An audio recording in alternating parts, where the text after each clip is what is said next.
શું કે બચ્ચા પાર્ટી મોજમાં મોજમાં જશો, કારણ કે વેકેશન ચાલે છે. અને જે લોકો મોજમાં ન હોય તે એક વાત યાદ રાખે, મોજ કરો, રોજ કરો, ના મળે તો એજ્યુકી પર તેની ખોજ કરો. બરાબર છે. તો આપણે નવા સત્રની શરૂઆત કરવાની છે અને તમારી સામે એક નવો ચહેરો આવી ગયો છે. આ ચહેરો કોણ છે, આ વ્યક્તિ કોણ છે, એની માહિતી હમણાં તમને મળી જશે. પણ જો તમે આપણો પહેલાનો વિડીયો એટલે કે આની આગળનો વિડીયો ના જોયો હોય તો ખાસ અત્યારે અભિહાલ તે વિડીયો જો, તો તમને ખબર પડશે કે આ ચહેરો કોણ છે. અહીંયા તમને દેખાય છે મારું નામ શું છે, તો કે મારું નામ છે પ્રિન્સ કાચરિયા. બરાબર છે, મારું નામ છે પ્રિન્સ કાચરિયા.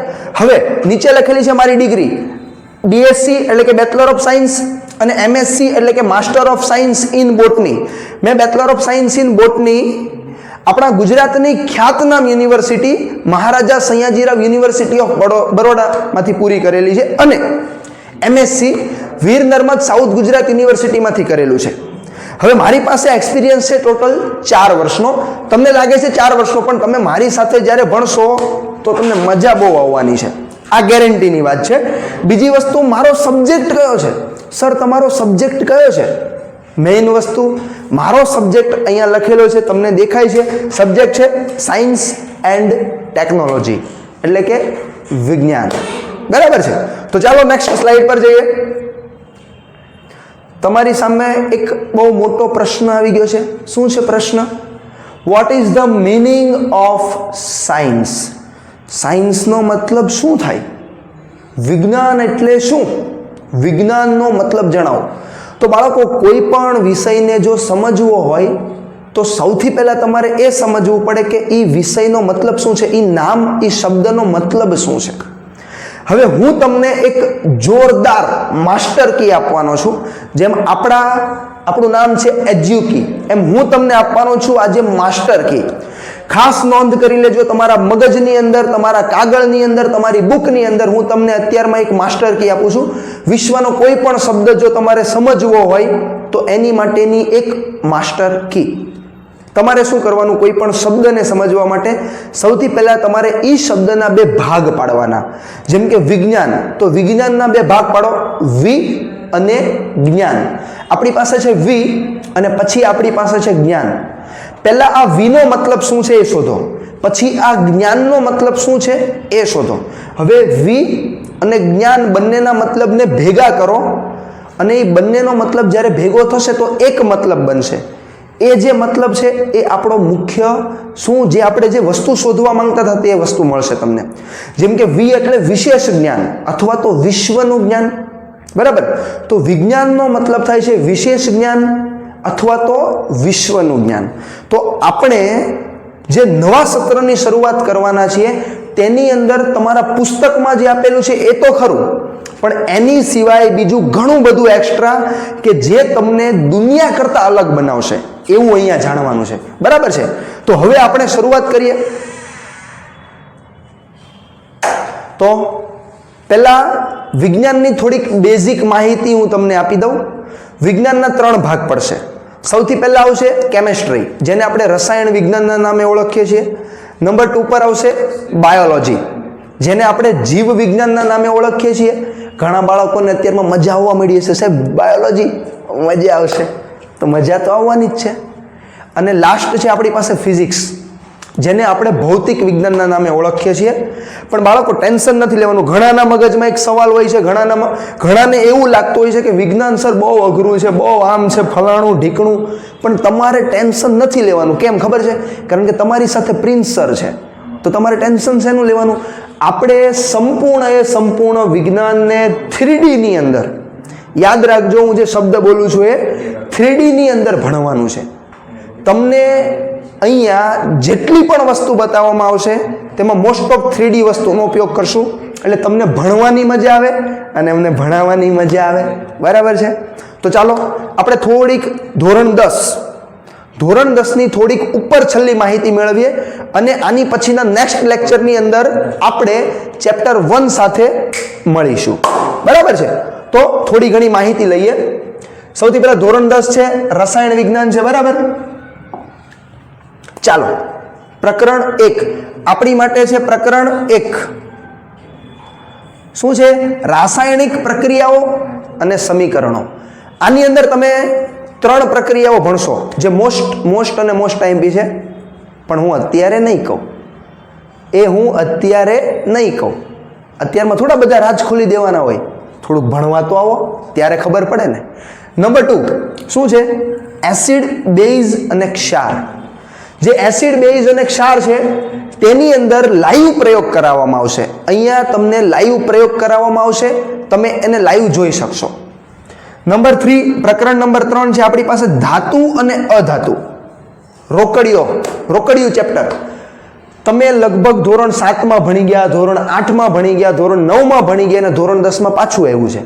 રોકડિયું ચેપ્ટર છે, રોકડા માર્ક કવર કરવાના છે, બરાબર છે. આપણે આની અંદર ચેપ્ટર નંબર 4 આપણી પાસે છે પ્રકરણ 4 કાર્બન અને તેના સંયોજનો. આ ચેપ્ટર ખતરનાક છે, પણ આપણી માટે નહીં, બીજાની માટે. આપણે આને બહુ ઇઝી વેની અંદર ભણવાનું છે, 3D મોડલની સાથે ભણવાનું છે, એટલે તમને લોકોને ભણવાની પણ બહુ મજા આવવાની છે, બરાબર છે.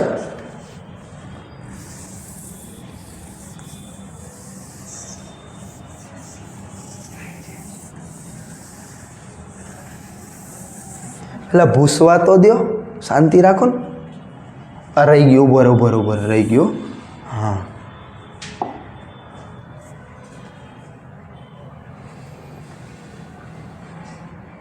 આવું છે સાહેબ.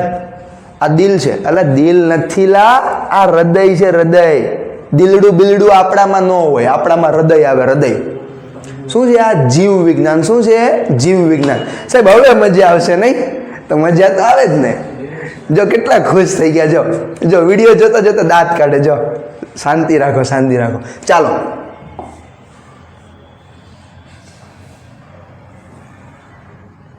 તો બાળકો chapter number 5 most IMP chapter જૈવિક ક્રિયાઓ, જે આપણે પહેલા ચેપ્ટર 1 ભણશું, પછી ચેપ્ટર 5 ભણશું. આ ચેપ્ટરની અંદર એટલી બધી મજા આવવાની છે કે તમને ખબર જ નહીં પડે કે કેવી રીતના પૂરું થઈ ગયું. અને આની અંદર 4 ગુણનો એક પ્રશ્ન છે. 100% હું તમને ગેરંટી, હું તમને અહીંયાથી આઈએમપી આપીશ અને આઈએમપીની બહાર એક પણ પ્રશ્ન નથી જવાનો. તો આ ચેપ્ટર આપણી માટે મોસ્ટ આઈએમપી છે, બરાબર છે બાળકો.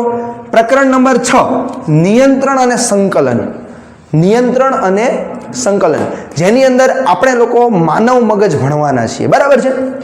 પ્રકરણ નંબર 7 આપણી પાસે શું છે? સજીવો કેવી રીતે પ્રજનન કરે છે. જો શાંતિ રાખો ભાઈ, શાંતિ રાખો, બરાબર છે. ભણશું ત્યારે વાત. પ્રકરણ 8 આનુવંશિકતા. સિલેબસ અપડેટ થઈ ગયો છે. પહેલા ચેપ્ટરનું નામ હતું આનુવંશિકતા અને ઉદ્વિકાસ, પણ હવે ઉદ્વિકાસને સરકારે ડિલીટ મારી દીધું છે. આપણે માત્ર ભણવાનું છે આનુવંશિકતા, બરાબર છે. આપણી પાસે ચેપ્ટર નંબર 13 છે. શું છે ચેપ્ટર નંબર 13? આપણું પર્યાવરણ. આ ચેપ્ટરમાં બહુ મજા આવશે. બહુ નાનું ચેપ્ટર છે અને ખુશીની વાત શું છે ખબર?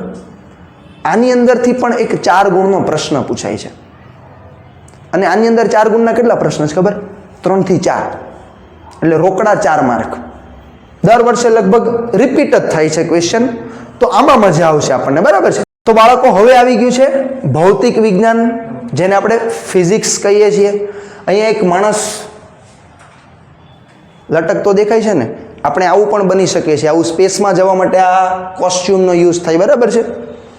તો બાળકો આપણી પાસે છે પ્રકરણ નંબર 9, બરાબર છે, જેનું નામ શું છે? પ્રકાશ, પરાવર્તન અને વક્રીભવન. માફ કરજો બાળકો, પ્રકાશ, પરાવર્તન અને વક્રીભવન. આ ચેપ્ટર બાળકોને થોડુંક અઘરું લાગતું હોય છે, પરંતુ એવું છે જ નહીં. જો આના થોડા ઘણા બેઝિક જે રૂલ્સ છે એ રૂલ્સ આપણને ખબર પડી જાય તો આ ચેપ્ટર ખરેખર બહુ ઇઝી છે. કશું જ આમાં અઘરું નથી. તો આપણે આના સ્ટાર્ટિંગ લેક્ચરની અંદર બેઝિક જે રૂલ્સ છે તે ભણશું, એટલે તમને સંપૂર્ણ ચેપ્ટર એકદમ ઇઝી વેની અંદર ખબર પડશે, બરાબર છે. ચાલો નેક્સ્ટ જઈએ આપણે. પ્રકરણ નંબર શું છે આપણી પાસે? 10 માનવ આંખ અને રંગબેરંગી દુનિયા. માનવ આંખ, જે આંખ વડે તમે જોવો છો ને અત્યારમાં મને, એ જ આંખને આપણે ભણવાની છે. ધોરણ 8માં તમે ભણી ગયા માનવ આંખ. હવે થોડીક ડીપમાં ભણવામાં આવશે. આખું ચેપ્ટર જ છે માનવ આંખનું. તો આમાં આપણને બહુ મજા આવવાની છે. આની અંદર બે મોસ્ટ આઈએમપી ક્વેશ્ચન છે, ગુરુ દ્રષ્ટિ અને લઘુ દ્રષ્ટિ. લખીને લઈ લો, એક આવવાનો જ છે, ગુરુ દ્રષ્ટિ અને લઘુ દ્રષ્ટિ. બરાબર છે. અડધા રાસ તો સર તમે અત્યારમાં જ ખોલવા મળ્યા. આ તો સ્ટાર્ટિંગ છે, ડેમો છે, ટ્રેલર જ છે, પિક્ચર અભી બાકી હે મેરે દોસ્ત. ચાલો અહીંયા આવે પ્રકરણ નંબર 11 નું નામ છે વિદ્યુત. વિદ્યુતમાં મજા આવવાની છે. કેમ ખબર છે? કારણ કે એના પણ આપણે લાઈવ વિડીયો જોશું, લાઈવ પ્રેક્ટિકલ સાથે. તો એની અંદર પણ આપણને ખૂબ જ મજા આવવાની છે. અને નેક્સ્ટ વસ્તુ, લાસ્ટ ચેપ્ટર આપણી પાસે છે પ્રકરણ નંબર 12, વિદ્યુત પ્રવાહની ચુંબકીય અસરો. વિદ્યુત પ્રવાહની ચુંબકીય અસરો, જેને પણ આપણે ખૂબ જ સારી રીતે ભણવાની છે. તો આ થઈ ગયું આપણું ભૌતિક વિજ્ઞાન. તો બાળકો, આપણે ધોરણ 10ની ઉપર છેલ્લી થોડી ઘણી માહિતી જોઈ. હવે આપણે આની સંપૂર્ણ માહિતી ભણવાની છે, જેની ડેટ તમને આપી દેવામાં આવેલી છે. પણ સર મને ખબર નથી, તો એનો એક રસ્તો છે. પહેલા વિડીયોની અંદર આ ડેટ જણાવી દેવામાં આવેલી છે. તો પહેલો વિડીયો જે અપલોડ કરવામાં આવેલો છે તેને ખાસ જોજો. તમારો બધાનો ખૂબ ખૂબ આભાર કે તમે અમારી સાથે જોડાણા. હજી આપણે આ બહુ લાંબી સફર છે અને આ સફરને આપણે શરૂ રાખવાની છે, તો વધારે મજા આવશે. ખૂબ ખૂબ આભાર. નેક્સ્ટ લેક્ચરની અંદર આપણે મળીશું. બાકી મોજ કરો, રોજ કરો, ના મળે તો એજ્યુકી પર તેની ખોજ કરો. બરાબર છે? Thank you.